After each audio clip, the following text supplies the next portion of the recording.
Bonsoir à tous, bienvenue sur votre plateau Entrepreneurs, sur le plateau des entrepreneurs. Ce soir, on a un super plateau, on a des femmes chefs d'entreprise. Là, vous allez voir, elles ont énormément de choses à vous expliquer qui sont faites sur notre territoire. Ça va être très, très intéressant. Mais avant de commencer cette émission, je voudrais vous signaler, alors nous avons publié cet après-midi un communiqué disant que, qu'au niveau pour l'agriculture, que c'était en cours Alors, attendez, j'ouvre, parce que bien sûr, depuis tout à l'heure, je suis en train de parler comme une pipelette, donc j'étais pas du tout prête. Donc là, voilà. Donc nous avons publié cet après-midi, début de la campagne sucrière 2024, ce lundi 18 mars, en estimant qu'un accord avait été trouvé entre les agriculteurs et l'usine Gardel. Plusieurs points ont pu être négociés, dont l'élément majeur, la rémunération des planteurs. Le prix de la tonne de canne sera désormais à 110,90 €. Donc ça, c'est ce que nous avons publié, puisque nous avons reçu cette information, sauf que les agriculteurs nous ont appelés pour nous dire que c'était absolument faux. Donc visiblement, ils restent sur leur position. Alors, je vous transmets le message qui m'a été transmis par les différents agriculteurs. Donc bonjour, je vous contacte concernant un communiqué de Canal 10. J'aimerais simplement vous informer que pour l'heure, aucun accord n'a été trouvé entre planteurs de canne et usiniers. Cet après-midi, le collectif des agriculteurs devait rencontrer le préfet ainsi que le directeur de Gardel, mais ces derniers n'ont pas jugé utile de se déplacer. Nous accusons ce mépris et restons la tête haute pour défendre notre revendication de 120 €. 120 € qui rendra, j'espère, les agriculteurs heureux, la tonne de canne.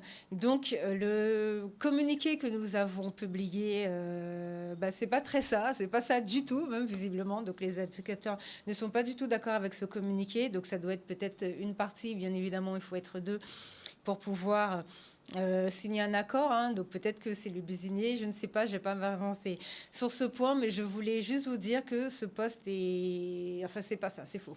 Donc voilà, donc aucun accord n'a été trouvé et les planteurs de canne, visiblement, sont figés. Ils veulent payer 120 € et ne vont pas négocier ce prix. Et ils voulaient absolument que l'on fasse un démenti ce soir. Donc ce qui a été fait, après, je verrai comment on fera passer l'information. Donc soit peut-être ce week-end ou soit peut-être plus lundi, lorsque la régie va essayer... pas la régie. La rédaction sera de retour parce que, bien évidemment, ils sont en week-end. Donc là, ce soir, les agriculteurs ont une réunion et peut-être, en fonction de la fin de leur réunion, qu'on va essayer d'en avoir un au bout du fil pour pouvoir vous donner plus d'informations. Voilà, donc je reviens sur mon plateau ce soir. Nous allons parler d'immobilier, de coordination et d'un événement qui est en place en ce moment en Guadeloupe. Donc bonsoir mesdames. Alors on va commencer avec vous, Madame Anit Madel-Clamy. Bonsoir. Vous êtes présidente de la SASU Zestia Caraïbes. Exact. Alors est-ce que vous pouvez vous présenter s'il vous plaît, nous présenter votre association, votre SASU? D'accord, très bien. Je vais essayer de faire ça. Zestia Caraïbes, c'est une entreprise en fait dans l'immobilier, ou plus précisément les deux domaines d'activité sont la chasse immobilière et le courtage en prêt. C'est un peu une révolution dans le domaine de l'immobilier, puisque jusqu'à maintenant, en fait, l'agent immobilier s'occupait principalement du vendeur. Et donc, Zestia se spécialise véritablement dans l'accompagnement de l'acquéreur. Donc, depuis, j'ai envie de dire, l'étude de faisabilité de son projet jusqu'à la signature de l'acte authentique avec le notaire et bien sûr, en passant par le financement. Oh super, vous allez nous expliquer ça tout à l'heure. Alors, bonsoir. À côté de vous, nous avons Madame Danielle Mamba Makweche. C'est bien ça, Mamba Makweche. Oui. Merci. Alors, vous faites... Alors, c'est pas un salon, c'est une semaine de croissance personnelle et professionnelle. Exactement, c'est un événement. Donc, bonsoir à tous. Donc, moi, c'est Danielle. J'organise la semaine de croissance personnelle et professionnelle. Donc, première édition en Guadeloupe, du 14 mars au 19 mars. Donc, c'est une semaine qui a pour objectif de donner des clés concrètes aux personnes pour améliorer leur relation avec elles-mêmes, améliorer leur relation avec les autres et être plus efficaces dans leur vie personnelle et professionnelle. Oh bah c'est super, pareil, on va en parler aussi ce soir. C'est déjà intéressant. J'ai déjà appris beaucoup de choses. On peut se taper sur des points sur le corps là. Il faut vraiment, on va vous expliquer tout ça éviter le stress. On peut faire ça au bureau en plus peut-être. Je vais vous poser la question tout à l'heure, vous allez nous dire. Et à côté de vous, bonsoir madame. Donc c'est Lovely Vincent et vous êtes directrice de l'agence Evolutive Admin. Evolutive Admin, c'est ça. Donc, on peut dire du coup EVAD. Bonsoir à tous. Donc, moi, c'est Lovely. Donc, je suis effectivement directrice de cette agence depuis 2022. Donc, j'ai créé, c'est une agence de gestion d'entreprise. Donc, on intervient avec les professionnels et les particuliers. Donc, là, c'est la première activité, c'est l'activité principale. Donc, c'est tout ce qui est gestion administrative, commerciale et marketing. Et depuis peu, je développe mon activité sur la coordination d'événements. Donc voilà, c'est ce sur quoi on va vraiment développer aujourd'hui pour présenter tout ça. Alors franchement, déjà félicitations à vous mesdames, hein, les parcours c'est vraiment génial. Alors est-ce que vous pouvez vous présenter, c'est-à-dire nous expliquer votre parcours, comment vous êtes arrivé là et pourquoi vous avez ouvert l'entreprise que vous avez ouverte? Qui veut commencer? Allez. Bon, bah moi. allez, on est parti. Alors moi, en fait, ça faisait il y a 6 ans de ça. Donc, j'étais vraiment en poste, en salarié. Donc, j'ai vraiment fait un parcours scolaire, donc bac pro, comptabilité, ensuite administrative. Alors, ici en Guadeloupe ou vous avez Ici en Guadeloupe. D'accord. Ici en Guadeloupe. Et puis après, j'ai dû partir pour poursuivre ma scolarité en BTS. Mais je suis restée un bon moment en métropole. C'est vrai qu'à un moment donné, la Guadeloupe m'a manqué. Donc, je suis revenue il y a 3 ans. Ah, bravo, hein, retour au pays en plus. Génial. Donc, j'ai quitté la métropole pour des raisons où ça commençait vraiment à faire long. Et pendant ce moment où je réfléchissais, je me suis dit, qu'est-ce que je vais faire de ma vie? Donc, c'est ce grand moment d'introspection, du coup, on se dit quoi faire, où aller, comment faire, est-ce qu'on est capable de tout quitter, tout recommencer à zéro. Et donc du coup je me suis dit j'ai envie d'être auprès des personnes, les aider, les entreprises ou bien les particuliers, j'ai envie de faire ça, mais comment le faire et que ça vibre en moi. Donc c'est comme ça que du coup quand tu arrives ici en Guadeloupe, je me dis il y a beaucoup de jeunes et ils savent pas, et je me suis dit je me lance, je sais pas comment ni pourquoi, ni j'y vais. Et c'est souvent comme ça que j'avance. En fait, je sors de ma zone de confort. Et depuis 3 ans, du coup, au départ, j'étais vraiment sur l'activité secrétariat, administratif, mais je trouvais que ça commençait à faire un peu beau. Enfin, c'était un peu bloqué. Du coup, je me suis dit, pourquoi pas faire tout ce qui est coordination d'événements. C'est ce qui me fait vibrer. Vraiment faire appel à des prestataires, créer des événements, mettre des personnes en avant, des jeunes entrepreneurs en avant, donc comme moi-même, qui ne savent pas où aller. Donc l'objectif, il est là. Alors, en plus, la coordination d'événements, alors maintenant, ça s'est beaucoup amélioré, mais moi-même, quand je suis arrivée en Guadeloupe, ça manquait. Hein. Je me souviens qu'un jour, il y avait un événement d'organiser, les musiciens, ils sont arrivés, et puis il n'y avait plus personne pour s'occuper d'eux, ils étaient à la rue, ils n'avaient pas d'hôtel. C'était un petit peu compliqué. Alors, comment ça se passe pour vous? Est-ce que c'est de la coordination d'événements professionnels, ou est-ce que c'est pour les événements, comme par exemple un salon, ou quelqu'un qui organise un salon peut vous appeler pour l'aider à coordonner toute cette organisation? Alors, l'objectif aujourd'hui, c'est vraiment de pouvoir répondre à un projet. Aujourd'hui, un professionnel ou un particulier a un projet. Ce projet, c'est de mettre en place un concept. Donc moi, je vais vraiment être là à ses côtés pour qu'on puisse faire la coordination, le rétro-planning de A à Z jusqu'au jour J, un peu comme la wedding planner. Maintenant, on n'est pas sur la thématique du mariage, mais c'est vraiment des événements beaucoup plus vastes, beaucoup plus larges, et pour répondre donner l'opportunité à quelqu'un de mettre en place son concept et de se dire que oui, c'est possible de le faire.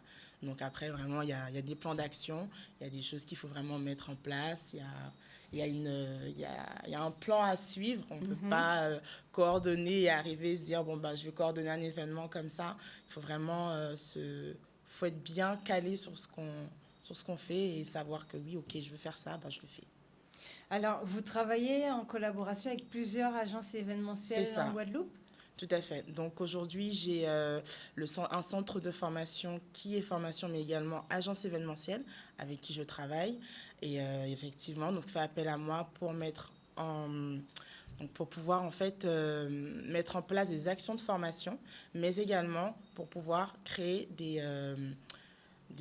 en fait, les formations, ce sont les formations wedding planner, on a wedding planner, cake designer. Donc, ce sont ce type de formation. Une fois qu'elles sont terminées, sur l'année, à la fin de l'année, ils font des galas, des soirées prestige. Donc, c'est là où j'interviens également. Et là, du coup, du début, avant l'organisation, on prépare les prestataires, etc. Et le jour J, on est là pour voir un peu ce qui se passe. En fait, on est le chef d'orchestre de l'événement. Et donc, moi, c'est mon dada, quoi. Une fois que je suis là, on m'a perdu, je suis à fond dans mon activité. Alors, je vois que votre agence, elle développe aussi son activité principale à travers des collaborations interprofessionnelles. Alors, qu'est-ce que vous voulez dire? Qu'est-ce que vous faites? Alors, aujourd'hui, EVAD, ce qu'elle souhaite, c'est de vraiment créer un réseau. C'est vraiment faire ce qu'on appelle le réseautage. EVAD, seul, je me dis, je n'y arriverai pas. L'objectif, c'est de pouvoir faire ensemble. C'est vrai qu'en seul, on peut avancer, mais ensemble, je pense que c'est mieux. On va plus loin. On va beaucoup plus loin. Donc, il y a en octobre 2022, j'ai du coup organisé une allofoire. Donc, cette allofoire m'a permis de faire des rencontres avec des artisans locaux. Et du coup, j'ai créé également des partenariats avec des professionnels qui sont là-bas. Donc, l'objectif était là aussi, c'est de pouvoir vraiment garder ce fameux réseau et qu'on puisse en fait être des partenaires ensemble. Et puis, dès l'instant où il y a, que ce soit un événement, que ce soit tu veux mettre en avant ton activité, je suis là. EVAD est vraiment là pour te proposer des artisans, te proposer un service, te proposer des prestataires, te mettre en avant. Toi, parce que tu le vaux bien, quoi. Donc, en venant chez EVAD, tout simplement, c'est de se dire on est des collaborateurs. On est là pour collaborer. Alors, quand vous organisez des foires, comment ça se passe? Est-ce que c'est un partenaire à vous qui vient vous voir pour vous dire moi je fais une foire, demain par exemple c'est moi j'ai une idée, je vous dis allez on fait un truc, on organise une foire, ou est-ce que c'est par exemple ça peut être des institutions comme vous parlez des artisans, la chambre de métier par exemple, faudrait peut-être, tiens, je lance un appel, pourquoi pas, faudrait peut-être faire une journée de la dégustation. Moi, j'appelle nos responsables économiques, quand je vais leur voir, je vais leur poser la question. Ça peut être super sympa de mettre ça, par exemple, sur tout le territoire. On sait qu'on a du ketchup de tamarin, de la moutarde, de curcuma, tout ça fait en Guadeloupe, donc ça serait bien de faire déguster les gens. Alors, admettons qu'on veut organiser un événement comme ça. Comment ça se passe ? Alors, aujourd'hui, EVAD a déjà sa base de données d'artisans locaux. Donc, on a une base sur laquelle on a fait un appel aux artisans, que ce soit Guadeloupe et Martinique. Donc, je ne l'ai pas mentionné, c'est vrai que je travaille en Martinique et en Guadeloupe. Donc, aujourd'hui, d'ailleurs, je fais un petit coucou à un des artisans qui m'a dit que je suis présente, je te regarde. Donc, effectivement, on est sur la Martinique et en Guadeloupe. Ces allofoires, en fait, c'est un concept que j'ai créé moi en octobre 2023, pardon. Et du coup, c'est un concept. Maintenant, quelqu'un qui veut faire une exposition, un salon, etc., là, on part sur un domaine totalement différent. Ça va pas s'appeler Allofoire, ça sera l'événement, ça sera son projet. Il y a pour moi, c'est deux choses bien distinctes, en fait. L'Allofoire, c'est un concept qui est propre à EVAD, qui là, du coup, EVAD va organiser son allofoire avec les artisans locaux que j'ai déjà sur la base de données. Et ensuite, il y a aussi des personnes qui veulent éventuellement mettre en place un concept, qui ont un besoin de faire un événement quel qu'il soit, professionnel comme faire ou goûter non. La semaine du goût, la journée du goût. Voilà, par exemple, EVAD peut se proposer à, du coup, structurer cet événement-là. D'accord. Merci beaucoup, beaucoup. Je vois qu'il y a beaucoup de choses. Tout à l'heure, je vais revenir vers vous parce que je vois que vous travaillez aussi avec les enfants et les gens du 3e âge. Donc, je pense que c'est intéressant. Je vais revenir tout à l'heure pour qu'on puisse regarder un petit peu cette histoire de 3e âge. J'ai déjà ma question que je garde pour tout à l'heure. Alors, rebonsoir. Bonsoir. Alors, est-ce que vous pouvez nous parler de cette semaine de croissance personnelle et professionnelle et nous expliquer comment vous êtes arrivé à ce concept, d'où vous êtes parti, quelles sont les études que vous avez faites, comment vous êtes arrivé en Guadeloupe pour nous développer ça? Alors, effectivement, du coup, moi, c'est Danielle. Je suis originaire du Cameroun. Et je suis arrivée en Guadeloupe parce que dans un documentaire, enfin, je passe les détails, mais les faits marquants étaient que je regardais un documentaire à la télé. Bon, j'étais en France, j'ai grandi à Paris et j'ai fait mes études à Paris. Et un jour, dans un documentaire, je regardais un reportage sur la Guadeloupe. Bon, j'ai toujours été effectivement proche de Guadeloupéens, etc. C'était ce jour-là, c'était les 44 jours du LKP, d'ailleurs, qui est un documentaire qui est passé sur Canal 10. Je ne sais plus c'était quoi comme documentaire, mais ça parlait des marches de Petit Canal. Ah, bien. Et je pense que c'était sur Canal 10 d'ailleurs. Ah, ben voilà. Et donc c'était un reportage sur les marches de Petit Canal et ça parlait des ethnies qui ont été déportées en Guadeloupe. Et quand j'ai vu le nom de mon ethnie, donc une ethnie du Cameroun, sur ces marches, je me suis dit, mais attendez, il faut que j'aille là-bas, parce que je pense que je dois avoir de la famille quelque part là-bas. Et donc, ma venue en Guadeloupe a été vraiment, quelque part, on va dire, recherche identitaire. Une recherche identitaire. Certains font le voyage inverse, mais moi j'ai fait celui-là, parce que c'est celui-là qui m'appelait à ce moment-là. Et donc, je suis arrivée en Guadeloupe. Je suis infirmière depuis quelques années maintenant. Donc, j'exerçais en tant qu'infirmière déjà en France. Je suis venue en Guadeloupe avec une opportunité de travail qui finalement ne s'est pas faite. Et j'ai découvert, j'ai envie de dire, la Guadeloupe et le peuple guadeloupéen, comme je peux dire. Et pour moi, ça a été une très, très belle rencontre. D'ailleurs, je me suis faite des familles adoptives en Guadeloupe parce que, avec l'accueil, avec cette proximité et cette similitude que j'ai trouvée entre, j'allais dire, le Cameroun, qui est un pays d'Afrique, et la Guadeloupe, au niveau des mentalités, au niveau de l'accueil, du côté chaleureux et le côté chaleureux, protecteur des personnes. Et donc, moi, ça m'a permis de, quelque part, j'ai envie de dire, me reconstruire. Donc, je passe les détails. En même temps, je suis créatrice d'accessoires. Donc, en 2015, j'ai créé une marque d'accessoires justement qui s'appelle Danmac. Et cette marque a été pour moi quelque part un besoin identitaire. Parce que effectivement, étant originaire du Cameroun, vivant en France, vous savez, des fois on se dit, mais tu viens d'où non, mais surtout en tant que jeune infirmière à l'époque, parfois j'avais des difficultés à m'intégrer parfois ou à être acceptée, je dirais, par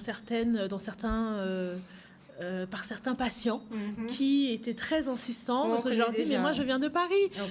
Mais où? Mais de quelle origine? Voilà, mais sans forcément dire les termes. Bah oui, mais parfois on sait que les Parisiens originels sont pas noirs. C'est ça la grosse question qu'ils voulaient se poser. Voilà, donc du coup moi j'étais un peu perdue parce que je me disais mais attendez, je comprends pas parce qu'en France on me dit mais tu viens d'où? Au Cameroun on me dit mais vous de toute façon les Européens, les Français. Je pense que et je me suis beaucoup reconnue là-dedans avec la Guadeloupe parce que finalement, quand les Guadeloupéens qui ont vécu longtemps en France reviennent en Guadeloupe, on leur dit oui, mais bon, vous, voilà, enfin, et pareil, et là-bas, on leur dit, ben vous, voilà, enfin, du coup, c'est très perturbant en termes identitaires, et c'est vraiment ce que moi j'ai voulu faire sortir exprimer finalement avec cette marque d'accessoires. Alors, je parle de ça parce que ça fait partie de mon parcours et ça fait partie de quelque part du début de mon questionnement et de ce qui m'a emmené à créer un événement aujourd'hui avec de telles thématiques et d'une telle ampleur, je dirais. Donc, dans cette recherche identitaire, effectivement, j'ai cheminé. Ma venue en Guadeloupe était dans ce cheminement-là, avec les péripéties, les bons moments, les mauvais moments, et toujours cette solidarité et ce cœur par rapport aux personnes qui m'entouraient, parce que clairement, j'ai été vraiment entourée par des familles géniales et accueillies, je dirais, à bras ouverts. Et c'est ça qui a quelque part forgé ma personnalité aujourd'hui et qui m'a permis quelque part de me retrouver en tant qu'individu, non seulement en tant qu'individu, mais en tant que, je dirais, personne du monde. Parce qu'effectivement, j'aime beaucoup voyager et dans mes voyages, il y avait aussi cette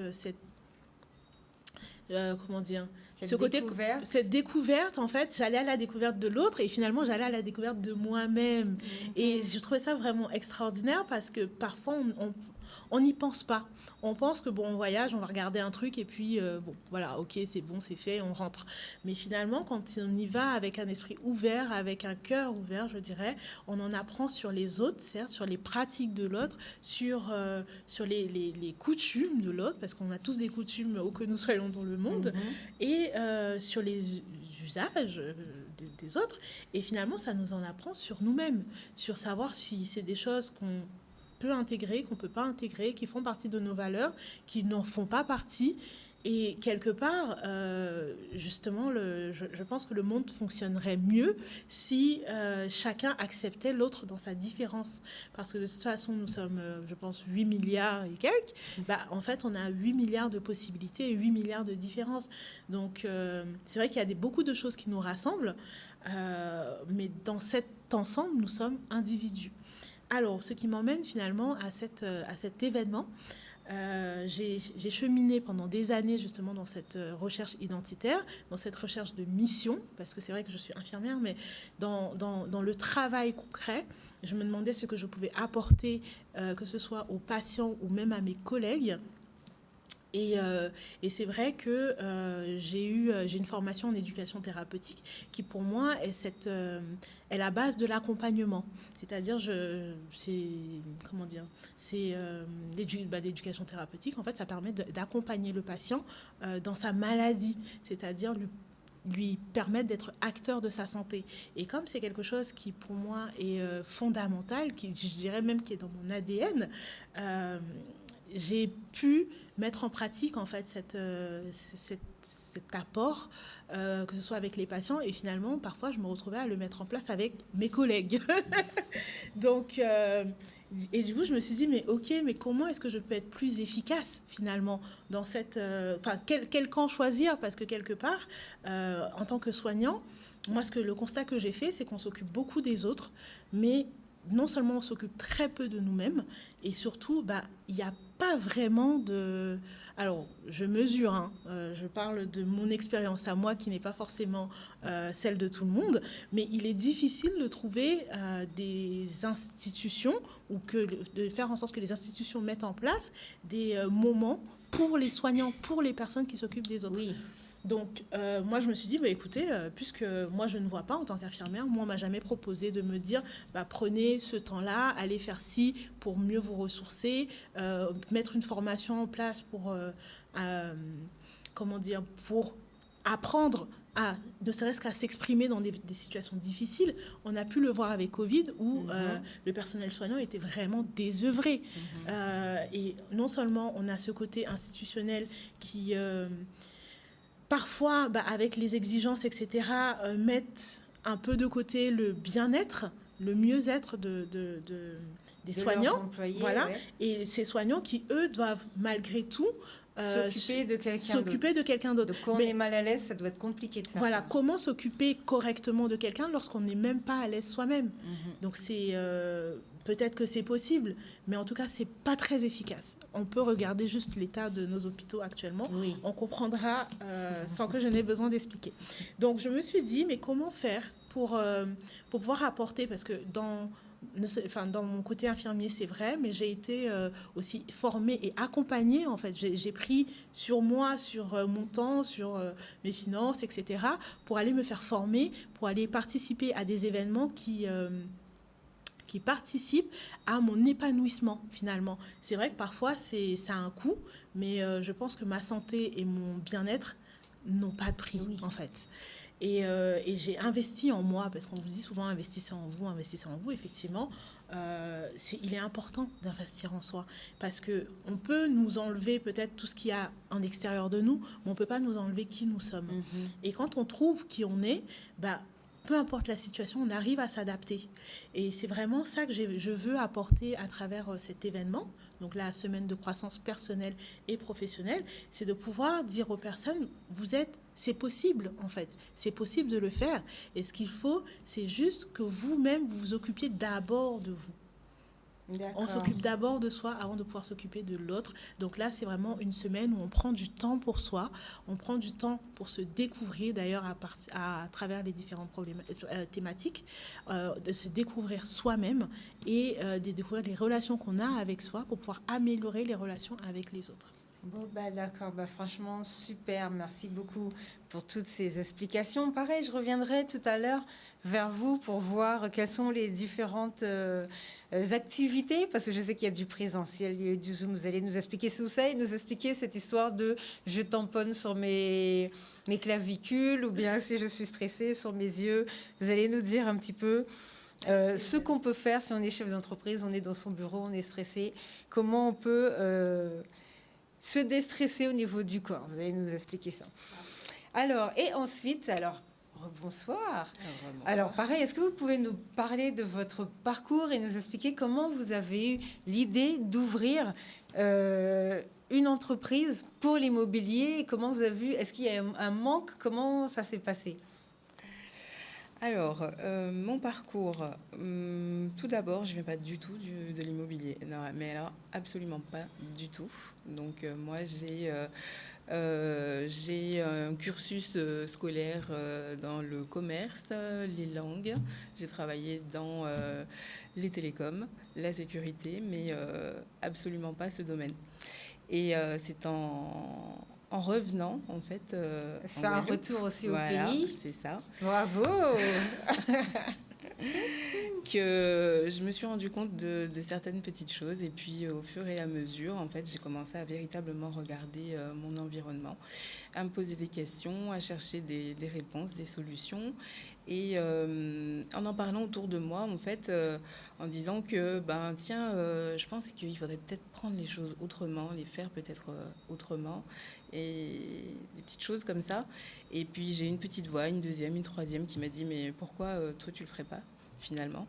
Et en y réfléchissant, je me suis dit que, ouais, tiens, voilà, pourquoi pas. En plus, vous aviez déjà l'habitude de gérer sur votre travail sur les télécoms. Oui, aussi, mais c'est pas du tout la même chose. Là, on est vraiment ça fait dans d'autres domaines. Passe directement, comment ça se passe? Là, on est sur des secteurs entre l'immobilier et le courtage en prêt qui ont une très très forte réglementation, avec beaucoup, j'ai envie de dire, d'agences qui nous surveillent, entre guillemets, ce qu'on fait, etc., comment ça se passe entre la surveillance du blanchiment d'argent, des fraudes, etc. Ah bon? Et puis, sur notre territoire, tout ce qu'on peut entendre au sujet de l'immobilier. J'ai beaucoup réfléchi quand même avant de me lancer, mais finalement, je me suis dit que je préfère ne pas avoir de regrets, donc j'y vais. Et là, j'ai commencé en fait à étudier véritablement. Donc, j'ai repris les études. C'est bien, franchement, félicitations. Merci. J'ai repris les études. J'ai fait tout ce qu'il fallait, comme il fallait. J'ai bien galéré, en fait. Alors, c'est des études reprises en Guadeloupe? Oui, alors en distanciel, principalement. Et en plus donc de mon travail et des enfants. Oui. Et voilà. La reconversion, c'est le prix. Ouais, c'est pas évident. Les journées font toujours 24 heures, mais il y a même plus de choses à faire. Et donc, le temps a passé. Voilà. J'ai fait ce qu'il fallait faire, étape par étape. J'y suis arrivée, j'ai eu toutes ce qu'on va appeler en fait dans les deux secteurs d'activité les capacités, ce qui me permet en fait, notamment au niveau des diplômes, de pouvoir exercer dans ces deux domaines. Et à un moment donné, je me suis posé la question, justement, étant donné que ce sont deux domaines qui sont extrêmement réglementés, j'ai pas envie de me planter. Comment je vais faire, parce que j'arrive et je vais pas avoir d'expérience et les gens ils aiment beaucoup en fait l'expérience, donc voilà, je vais pas faire n'importe quoi, je veux que derrière en fait mes clients ils soient vraiment totalement satisfaits. Qu'est-ce que je peux faire? Et là j'ai commencé à regarder qu'est-ce qu'il était possible de faire justement entre les différents partenariats existants, et je me suis rapprochée de la franchise qui se rapprochait, mais à la perfection de ce à quoi je pensais. Et donc, pour le coup, c'est un nouveau venu dans le paysage immobilier, c'est Zestia, justement. D'accord. Et ça collait mais parfaitement avec ce que je voulais. À ceci près que moi, je n'avais pas imaginé le courtage en prêt par rapport justement à cette forte réglementation. Je pensais plus à d'autres activités qui vont justement dans ce sens d'accompagner véritablement le futur acquéreur sur son projet. Et à force d'en discuter, etc., je me suis rendu compte que c'est le complément idéal parce que de toute manière, le projet ne va nulle part s'il n'y a pas le financement. Donc, l'un dans l'autre. Donc, j'ai repris encore les études pour avoir les qualifications nécessaires pour le courtage en prêt. Et donc, là, on est sur des qualifications avec les plus hauts niveaux de compétences possibles en France. Et maintenant, je suis prête. Et... Et je suis donc enfin apte, j'ai envie de dire, à travailler dans l'immobilier, chez moi, accompagner nos futurs acquéreurs, ceux qui veulent revenir en Guadeloupe, qui ne savent pas comment, etc. En fait, voilà, que ce soit pour y habiter, pour investir, ou bien créer leur activité, ils ont besoin d'un local, peu importe. Voilà. Super, on revient avec vous juste après la pub. Bonsoir à ceux qui nous rejoignent. Nous avons un plateau super intéressant ce soir. Donc justement, nous étions en train de parler avec Madame Anit Madel Clamy, qui est présidente de la SASU Zestia Caraïbes. Donc c'est dans l'immobilier. Et pendant la pub, j'étais en train de lui poser, vous savez que je suis une grosse pipelette, plein de questions sur la manière dont ça se passe au niveau de la formation. Juste avant la publicité, Madame nous expliquait qu'avec les enfants, en plus, elle avait déjà son métier, bien évidemment, donc c'est pas forcément évident de retourner l'école, mais vous nous disiez que le fait d'être par correspondance, donc on peut s'organiser par rapport à nos horaires pour pouvoir étudier comme on veut, c'est ça? C'est beaucoup plus simple. Ça aurait été en présentiel, ça aurait posé un véritable problème. Et après, par contre, il faut s'organiser pour les examens, mais c'est beaucoup plus, j'ai envie de dire, plus pratique de s'organiser pour 1 ou 2, 3 jours d'examen que pour toute une année de cours. Oui, forcément, après, puisque ce sont des dates qui sont bien définies. Alors, vous, au niveau de l'immobilier, vous avez une double casquette, c'est ce que vous étiez en train de nous dire. Tout à fait. Donc, vous vous occupez et de l'acheteur et de l'acquéreur. Du coup, c'est le même. Mais non, et du vendeur? Je m'occupe uniquement, je me dédie à l'acquéreur, au futur acquéreur. D'accord. Et donc, pour ça, je vais l'accompagner dans sa recherche du bien idéal. Ah, et du financement. Et c'était du ça financement. La deuxième casquette que je cherchais. Voilà. Ça me revient. Exact. Et du financement. Tout à fait, c'est ça. Alors, comment ça se passe ici? On sait qu'il y a beaucoup de... Le premier problème peut-être qu'on a, c'est au niveau de l'indivision. Oui. Alors, comment ça se passe? Nous, on a déjà reçu des gens pour parler, pour essayer de démêler un petit peu ces nœuds. Tout à l'heure, nous parlions des nœuds au niveau des problématiques. Comment ça se passe? Est-ce que vous prenez les dossiers avec les problèmes d'indivision et que vous arrivez vraiment à définir pour la... On veut tout savoir, allez-y. Alors, là, tout de suite, comme ça, je vais dire les dossiers avec de l'indivision, je ne vais pas les prendre. D'accord. Parce que de toute manière, ça ne passera pas devant notaire. En fait, ça ne passera pas, ça dépend de la situation. En fait, si tout le monde est d'accord sur la vente, le client que j'accompagne, qui est le futur acquéreur, il va pouvoir acheter le bien. Donc, du coup, là, en fait, on est bon. Quelque part, il n'y a pas de problème. Mais les indivisions qui nous intéressent surtout, c'est celles qui sont problématiques. Et la plupart sont problématiques parce que tout le monde ne veut jamais la même chose. Et donc là, concrètement, ce qu'il faut savoir, c'est qu'on ne peut rien faire du bien s'il n'y a pas un point d'accord à un moment donné, en fait. D'accord. Donc, on ne peut pas le vendre. Il n'y en a pas un qui peut décider, en fait, imaginons qu'ils sont 3, il n'y en a pas un qui va décider, en fait, qui va le vendre et les 2 autres... voilà. D'accord. Donc ça, on met de côté, ça c'est tribunal qui va s'en occuper. Du coup, est-ce qu'on sait, par exemple, je pose la question peut-être pour les gens qui voudraient savoir, parce que nous, dans notre émission, on en a beaucoup parlé, on a beaucoup de maisons abandonnées ou de maisons où les gens ne savent pas trop quoi en faire. Est-ce que vous vous occupez de ces cas-là aussi ou pas? Alors, les maisons abandonnées, enfin, il y a abandonné et abandonné. Oui, ça parce qu'on appartient m'a déjà forcément à dit, il y a quelqu'un. pas, voilà, c'est Voilà. ça, il n'y a pas de maison abandonnée en réalité en Guadeloupe. Voilà. Donc, bon, ce que les communautés, ce que les collectivités vont plutôt appeler peut-être les dents creuses, mais quelque part, ça appartient forcément toujours à quelqu'un. Donc, ça va être, pour le coup, le notaire qui va pouvoir revenir avec justement toutes ses compétences et qualités de notaire, retrouver les derniers propriétaires peut-être en vie.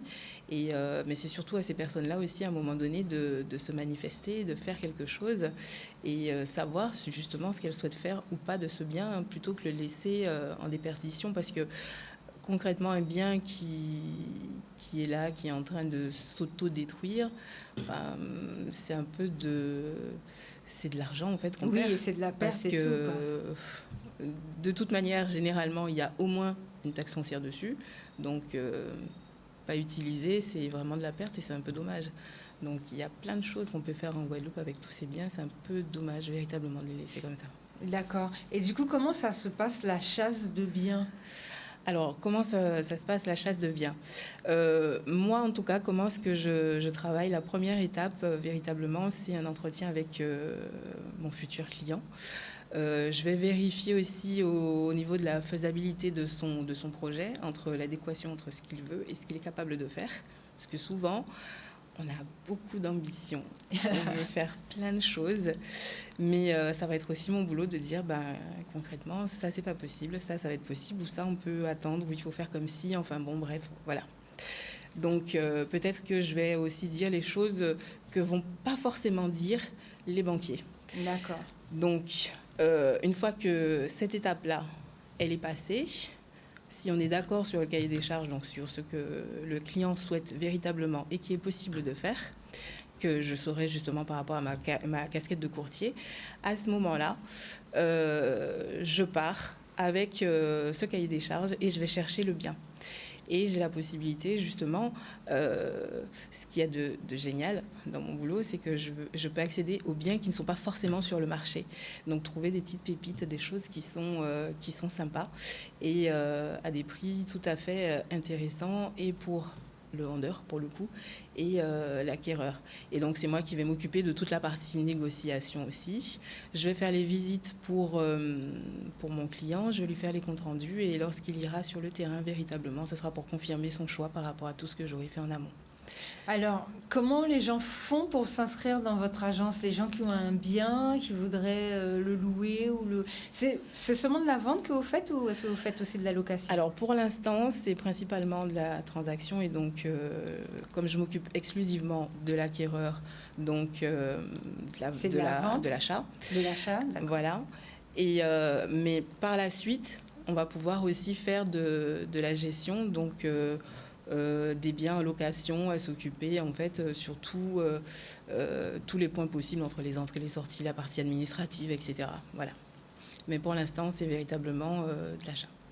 Comment est-ce qu'on peut nous joindre? Alors, on existe aussi bien sur Facebook que sur Instagram. On a un site internet aussi, puisque Zestia est un réseau national. Donc, il y a aussi des agences en France. Et donc, en Guadeloupe, pour nous joindre, il y a un numéro de téléphone notamment. Donc, le 05 90 91 00 28. D'accord. Donc, 06 71... Non, 05 90 05 90 91 0028. D'accord. Et par contre, pour l'adresse mail, c'est bien celle qui est là. Exact, oui, c'est ça. D'accord. Merci beaucoup. Je vois aussi, donc, meilleur espoir de la franchise et de partenariat. Exact. Donc, c'est quoi ça? C'est un concours? Alors, ce sont des prix dans le secteur de l'immobilier qui ont été remportés par Zestia. Et qui concourt aussi pour le meilleur espoir de l'innovation dans l'immobilier, puisque jusque-là, depuis au moins les 40 dernières années, il ne s'est pas passé grand-chose. Et c'est quand même un peu révolutionnaire que l'acquéreur sache qu'il peut se reposer véritablement sur quelqu'un pour réaliser son projet. Car jusque-là, il devait un peu se débrouiller pour les différentes étapes. À quel moment je signe le compromis? C'est une promesse de vente plutôt? C'est quoi la différence? Quand est-ce que je vais chercher le prêt? Qu'est-ce qu'il faut faire? Enfin, voilà. D'accord. Et question très importante surtout, parce que c'est une franchise, c'est ça? Alors, Exact. comment vous avez fait, comment on se retrouve comme ça avec une franchise dans l'immobilier? Alors moi j'ai fait le tour, j'ai contacté un petit peu tout le monde, j'ai discuté un petit peu avec tous et les seuls avec qui ça a véritablement accroché aussi bien sur ce que moi je voulais faire et leur manière de fonctionner, ça a été Zestia en fait. Et pour le coup ils ont une grande ouverture d'esprit, c'est véritablement un accompagnement qui me donne un nouveau souffle. Et comme je disais au départ, je ne viens pas du tout de ce secteur. Et il m'apporte toute l'assurance dont j'ai besoin et toute la logistique aussi que je n'aurais pas pu avoir, tout ce qui est logiciel, équipement, matériel que je n'aurais pas forcément pu avoir à disposition en étant totalement comme ça, ils savent que indépendante. vous êtes installée. Voilà, exactement. D'accord, génial. Rapprochez-vous. C'est un retour au pays. En plus, on compte sur vous, les Guadeloupéens. Si vous avez besoin d'avoir une agence immobilière, Zestia, l'immobilier comme vous ne l'avez jamais vu, un modèle à découvrir en exclusivité. Donc, vous appelez cette dame qui est sur nous en plateau. On ne fait pas vous appeler pour jusqu'à sortir d'un passage qui côté. Bon, nous, on vous donne tous les bons plans de nous. Bon, on connaît déjà. Bon, alors, on revient sur notre semaine de croissance personnelle et professionnelle. Alors, on va afficher, tout à l'heure, on a affiché le planning, on va le remettre pour que vous puissiez nous parler de vos différents rendez-vous qu'il y a, puisque la semaine a déjà commencé. Oui. Voilà, donc il y a eu un webinaire au mois de février, il y a eu déjà des conférences jeudi, il y a une soirée filles live gamer. Alors, qu'est-ce que c'est que cette soirée filles? On veut savoir du coup. Alors effectivement, là, il y a un programme qui a été concocté vraiment pour un peu comme un menu, vous voyez, au restaurant, avec les douceurs au départ, ensuite l'entrée, le plat de résistance, et puis le dessert et le digestif. Bien. Alors, au-delà de ça, nous avons effectivement un webinaire qui a déjà eu lieu avec la Maison Parents-Famille de Bouillante, qui était sur les conflits familiaux et qui a vraiment permis aux personnes de comprendre qu'est-ce que c'était les conflits. Tout à l'heure, on a parlé par exemple d'indivision, quelque chose qui est très très courant en Guadeloupe. C'est vrai que pendant ce webinaire, généralement quand on parle d'indivision, les personnes veulent une solution. Comment je fais pour sortir de là? Mais pour sortir de quelque chose, il faut déjà savoir dans quoi est-ce qu'on est. Quelle est la nature du conflit et quels sont les enjeux du conflit. Et du coup, les personnes ont pu avoir par ce webinaire des pistes de réflexion, parce que c'est vrai que c'est des choses à creuser. Donc, elles ont pu avoir des pistes de réflexion, au moins déjà pour apprendre à analyser le conflit. Parce que, comme on disait tout à l'heure, dans le conflit, il y a peut-être des intérêts, mais surtout, il y a des besoins. Quand il y a des conflits, c'est qu'il y a des besoins qui ne sont pas entendus ou qui ne sont pas connus. Donc, il est important de faire remonter ça déjà dans un premier temps pour pouvoir savoir ce qu'on a à traiter, en fait. Parce que si on parle d'indivision, le terrain n'est que... j'allais dire, c'est comme la balle au football. Voilà, au foot, le terrain, c'est la balle au centre. Maintenant, qui sont les joueurs, quel est le positionnement, etc., etc. Enfin bon, en tout cas, au webinaire, c'est ça vraiment la thématique. En tout cas, c'est pour vous dire à quel point c'est intéressant quand on se met à creuser finalement dans nos relations avec nous-mêmes et nos relations avec les autres. Nous avons eu la conférence hier qui était à l'hôtel La Creole Beach, où les participants ont pu avoir des clés concrètes pour être plus efficaces au quotidien. Donc le thème, c'était les neurosciences au service de votre efficacité personnelle et professionnelle. Yeah. Donc être plus efficace grâce à des techniques. Et encore une fois, il s'agit de comprendre dans quoi est-ce qu'on est, de comprendre notre fonctionnement en tant qu'humain et d'utiliser des leviers, des clés concrètes pour pouvoir mettre en place un changement vers ce à quoi on veut, de ce qu'on veut, et non pas mettre en place un fonctionnement pour fuir ce qu'on ne veut pas. Donc, c'est deux choses vraiment différentes et qui ne mènent pas au même endroit, surtout. Ce soir, on a la soirée Live Gamer. Donc, quand je dis Live Gamer, les gens me disent, mais attendez, on parle de jeu, mais moi, j'aime pas perdre. En fait, non. Effectivement, on parle de jeu parce que la vie est un jeu, finalement. Et comme dit notre intervenant principal, parce que Live Gamer, c'est son concept, Monsieur Kenzo Hassani, la vie est un jeu, encore faut-il avoir les règles. Donc là, on donne les clés aux personnes. C'est-à-dire que là, le thème de ce soir, c'est leadership, valeurs et transformation. L'objectif est d'apprendre à se connaître soi, à se manager soi-même, parce que quand on parle de leadership, on pense toujours qu'on doit emmener les autres avec nous. Mais la première personne qu'on doit emmener, en fait, c'est nous. Hein. C'est nous qu'on doit emmener en premier.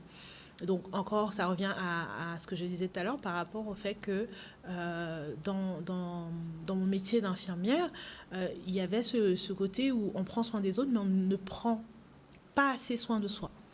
Donc là, c'est vraiment amener les personnes à se recentrer sur elles, à être dans l'introspection pour pouvoir aller chercher finalement au fond d'elles leurs ressources, les ressources sur lesquelles elles peuvent s'appuyer.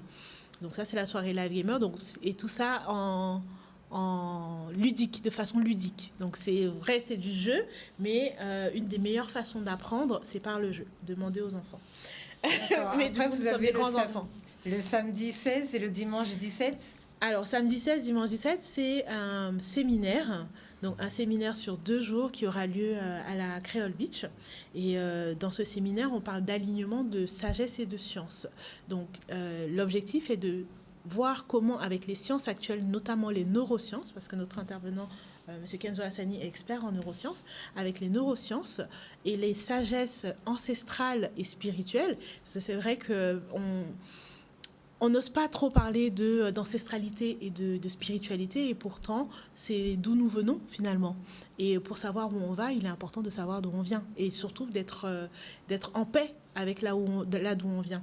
Donc ces 2 jours vont être vraiment des jours où, avec ces sciences, ces sagesses, on va pouvoir en apprendre encore plus sur soi-même et sur que ce soit les domaines qui concernent notre spiritualité personnelle et l'ancestralité, pour vraiment être mieux aligné et être dans la réussite de ce qu'on veut mettre en place et de qui on est déjà. Donc voilà, dans l'efficacité avec qui on est et la réussite de ce qu'on veut mettre en place, donc de nos projets, par exemple. D'accord. Et le mardi 19 à Sainte-Rose, vous serez ? Alors, le lundi, d'abord, il y a le lundi à Petit-Bourg. On a une sortie en forêt. On a une sortie en forêt lundi à Petit-Bourg à partir de 9h. Donc, c'est une sortie où, alors, pour l'histoire, moi, ce que j'aime beaucoup dire par rapport à cette sortie en forêt, c'est qu'il y a des peuples dans le monde, et je ne sais pas vraiment si ça fonctionne pareil en Guadeloupe, mais il y a des peuples dans le monde où la forêt est un endroit initiatique. Donc, quand on rentre dans la forêt, en tant que, j'ai envie de dire, simple humain. Voilà, simple humain. Et en fait, on ressort en tant que personne qui, c'est-à-dire soit, si c'est dans des peuples où il y a encore des rois, des reines, donc c'est des personnes qui ressortent de là avec cette sagesse qui leur permet de mieux se maîtriser elles-mêmes et de mieux comment dire, je dirais gouverner, c'est-à-dire de mieux entretenir les relations avec les autres. Donc il y a cette sortie en forêt, et le mardi justement, c'est l'apothéose, c'est le digestif. On a le rendez-vous en mer, et d'ailleurs merci à nos partenaires sur cet événement. Donc on a un rendez-vous en mer qui parle de connexion et de mieux-être. Alors, connexion et mieux-être, pourquoi ? Parce que, par exemple, un poisson, vous voyez, par exemple, l'image du poisson, le poisson ne se demande pas s'il doit nager ou s'il ne doit pas nager. En tant qu'humain, normalement, on a ce qu'on appelle une boussole intérieure qui est censée nous guider vers qui on est et vers ce qu'on a à faire, vers ce qu'on va appeler les missions de vie. Voilà, on parle beaucoup de missions de vie actuellement. Et finalement, apprendre à se connaître nous permet de déblayer, je dirais, le terrain pour que ce soit fluide pour nous, comme un poisson dans l'eau, en fait, tout simplement. Et donc, c'est un peu une dédicace pour cette dernière journée. Donc, mieux se reconnecter à soi pour mieux se reconnecter aux autres. D'accord, merci beaucoup pour tout ce planning, donc très très intéressant. J'ai un autre planning à vous proposer. Alors, vous aussi, vous avez des événements que vous avez mis en place. Est-ce que vous pouvez nous en parler ? Bien sûr. Alors du coup, c'est pour revenir sur l'Allofoire. Donc la Lofoire, effectivement, là, le prochain qui est à venir, c'est celui du 13 mai, donc c'est le 11 mai, pardon, qui est en Martinique. Donc on a déjà 3 dates bien Par définies. contre, les Martiniquais, ils n'ont pas babillé là, pour le drapeau parce qu'ils l'ont déjà changé. Ouais, bah, du coup, en fait, ils l'ont changé au moment où moi j'avais déjà fait. Faut pas mettre ça. Hein. Faut pas mettre ça. Hein. Quand je vois les élus, là, je vais leur dire faut accélérer le truc parce qu'il faut pas mettre ça. Les gens vont commenter. J'avais déjà fait le visuel et du coup, je me suis dit, bon, Oui. j'étais un peu dans le doute. Je me suis dit, bon, c'est pas grave, on va laisser comme ça. Donc, effectivement, les prochaines dates en Martinique, donc là, c'est le concept de la Lofoire, où vraiment, on est là pour mettre en avant la créativité des artisans sous le thème de l'amour et la famille. Donc, ça revient en fait, pourquoi troisième âge et enfant. Donc, je réponds à la question de tout à l'heure. Voilà. Donc, en fait, ce concept-là, c'est comme je disais, c'est pas un marché artisanal. C'est vraiment un moment où on est là pour passer en famille. En fait, ça fait la transmission entre les personnes du troisième âge et les enfants. C'est ça. Donc, en fait, on est vraiment là pour... dans ces temps-là, vous allez retrouver des jeux d'antan. Dans ces journées-là, il y aura des jeux d'antan, des activités, structures gonflables aussi pour les enfants, voilà. Et tout ce qui va être gros cas, en Martinique, on appelle le belay, oui. Voilà. Et ici, en Guadeloupe, on aura des prestataires, donc tels que le gros cas. Et pareil, en fait, on essaie de garder vraiment ces mœurs, en fait, d'ici, donc les traditions locales. Voilà, donc c'est pour ça que maintenant, on a déterminé 3 dates également sur la Guadeloupe. La prochaine, c'est celle du 15 juin. On est toujours sur la même thématique, amour et famille. Donc là, je veux vraiment faire un appel aux artisans guadeloupéens pour participer à cet événement-là parce qu'en fait, c'est pour eux, c'est même pas pour moi, mais c'est vraiment pour mettre en avant ce qu'ils font, ce qu'ils savent faire de mieux. Donc voilà, c'est vraiment... c'est ça.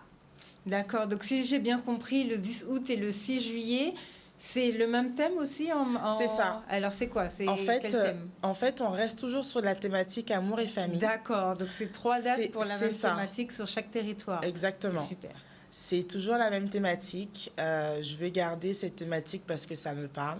Et comme ça fait tourner un petit peu partout sur le territoire. Exactement. Je veux je veux pas partir sur plein de thématiques pour que après on se perde. Je veux vraiment rester sur la thématique amour et famille et garder ce concept à Lofoire qui est en train de prendre forme avec Eva d'aujourd'hui. C'est génial. Donc, je rappelle les dates. C'est le 11 mai en Martinique, le 6 juillet toujours en Martinique et le 31 août. Pour la Guadeloupe, c'est le 15 juin, le 10 août et le 28 septembre. Donc, bien évidemment, on peut vous contacter aussi sur les réseaux sociaux? Bien sûr. Donc, je suis présente sur Instagram. Donc, ça sera Evolutive Admin 1. Et ensuite, également par mon numéro de téléphone. Donc, c'est le 07 58 23 44 17.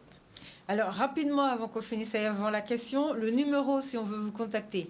Alors, effectivement, on peut me contacter au 06 60 38 59 40 ou sur Instagram, by Danmac. By-8, Danmac, DANMAK. D'accord, super. Et avant qu'on finisse, je voudrais qu'on prenne un petit peu les 3 minutes restantes là pour cette histoire de points pour déstresser, pour décompresser. Donc ça, je trouve que pour les chefs d'entreprise, ça peut être pas mal parce que des fois, on est très stressé en fonction qu'on a un événement ou qu'on doit remplir un dossier. Alors, vous avez quelques petites techniques. Est-ce que vous pouvez nous en donner 2 ou 3? Allez, 3. Alors, je vais pouvoir vous en donner 2 là concrètement tout de suite. Alors, la première technique qu'on peut utiliser quand on est stressé, qui fonctionne instantanément, c'est la cohérence cardiaque. C'est-à-dire, il y a des applications de cohérence cardiaque ou sinon sur YouTube, vous tapez cohérence cardiaque, 5 minutes, et alors c'est un rythme. Donc, c'est remettre du rythme dans la respiration et ça apaise le système. Ça, c'est la première chose. Donc, il suffit d'inspirer au rythme donné par... D'accord, donc c'est les fameuses... On inspire. On expire, voilà. On expire. Exactement. Donc, ça, c'est la première chose. En fait, prendre juste 5 minutes pour faire ça et vous verrez que c'est vraiment... comment dire, ça dégage. ça libère. Voilà. D'accord. Ça, c'est la première chose. Et la deuxième chose, du coup, c'est ce qu'on appelle l'EFT, Emotional Freedom Technique, donc technique de libération émotionnelle. Donc, c'est plus communément connu sous le nom de tapping. Donc, c'est une technique qui permet justement de désamorcer les émotions afin que la personne puisse récupérer, j'ai envie de dire, de la sérénité et ensuite, derrière, traiter des problématiques plus importantes. Oui, par exemple, si on a un projet à présenter, une réunion qu'on doit tout de suite, on doit parler là pour avoir du budget, tiens, pour revoir notre société. Effectivement, il y a dans l'EFT, effectivement, il y a un certain protocole, mais concrètement, quand on n'a pas forcément le temps, on peut. Alors, l'EFT, c'est une technique qui est inspirée qui utilise des points d'acupuncture sur le corps humain pour pouvoir apporter plus de sérénité et plus de tranquillité. Et donc, quand on n'a pas forcément le temps de faire tout le cycle, effectivement, on a parlé tout à l'heure de ce qu'on appelle le point karaté. Donc, la main en termes de... et du coup, tapoter en fait en dessous avec l'autre main pour pouvoir... désamorcer finalement le stress et bien sûr être concentré aussi sur sa respiration. Et ça, justement, notre ami tout à l'heure a testé et je lui laisse dire ce qu'elle en a pensé. Je me suis sentie beaucoup plus détendue. Un petit peu après, alors j'ai peut-être fait pendant 30 secondes, mais oui, efficace. Voilà. Donc, vous pouvez chercher EFT et technique de libération émotionnelle. D'accord, moi je vous invite à aller chercher ça. Donc visiblement on tape sur le bord des mains et sur les clavicules et ça fonctionne bien. Et après peut-être sur les... il y a plusieurs points effectivement. En tout cas, de toute façon, vous pouvez m'appeler au même numéro et puis je saurai vous expliquer, vous accompagner dans cette démarche-là. Et voilà, donc ça c'est super, c'est des choses qui durent 5 minutes. Alors allez-y. Moi, je voulais juste aussi également rebondir sur un événement pour lequel il y a un de mes clients qui m'avait du coup sollicité. C'est le 6 avril. Du coup, effectivement, je fais la coordination de cet événement-là. Donc, c'est l'Oasis. En fait, le concept, c'est le rééquilibrage alimentaire. Donc, apprendre à bien manger. Apprendre à bien manger, apprendre à faire du sport tout en s'amusant, il n'y a pas de... Il n'y a pas de faire du sport pour machin, mais c'est vraiment le rééquilibrage alimentaire. Vous avez des recettes à la fin. On va vous donner des recettes, comment cuisiner, comment vraiment vous sentir mieux. Et puis après, pour qu'après, du coup, vous avez une hygiène de vie totalement différente. Donc, du coup, tous les poids que vous allez perdre, vous n'allez pas... du coup, les reprendre puisque vous êtes parti pour les perdre. Donc là, dernièrement, on m'a sollicité pour cela. Et effectivement, je ne vous ai pas donné l'affiche, mais en tout cas, c'est un événement qui a lieu le 6 avril dans la commune du Gosier. Et du coup, pareil, si vous avez un besoin en termes de rééquilibrage alimentaire, coach sportif, en nutrition, tout ce qui est PNL également, on peut du coup faire appel à moi et à ce moment-là faire participer à cet événement du 6 avril. D'accord, merci beaucoup. Un mot, 30 secondes, je laisse les secondes de la fin. Pour éviter par exemple de se retrouver dans des situations un petit peu complexes, comme ça peut être le cas dans l'immobilier chez nous, ce qu'il faut surtout penser à faire, c'est préparer sa succession.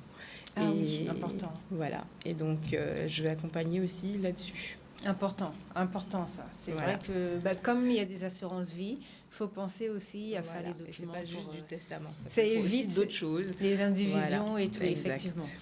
Merci à toutes, mesdames, d'être venues ce soir sur notre plateau. La semaine prochaine, on repart dans le dur du sujet. On sera avec monsieur Dominique Virasamy, qui représente France Active sur le territoire, mais qui représente aussi le SNEG, donc les Sauvons-nous entreprises guadeloupéenne, et qui va venir nous parler de tout ce qui est taxes, difficultés. On va retomber dans le vita à payer, aller faire des papiers administratifs et tout ça. Qu'est-ce qui se passe au niveau des impôts, la préfecture, qu'est-ce qui se passe? On sera avec lui la semaine prochaine. Bon week-end à tous, bonne semaine et merci de nous avoir suivis. Au revoir.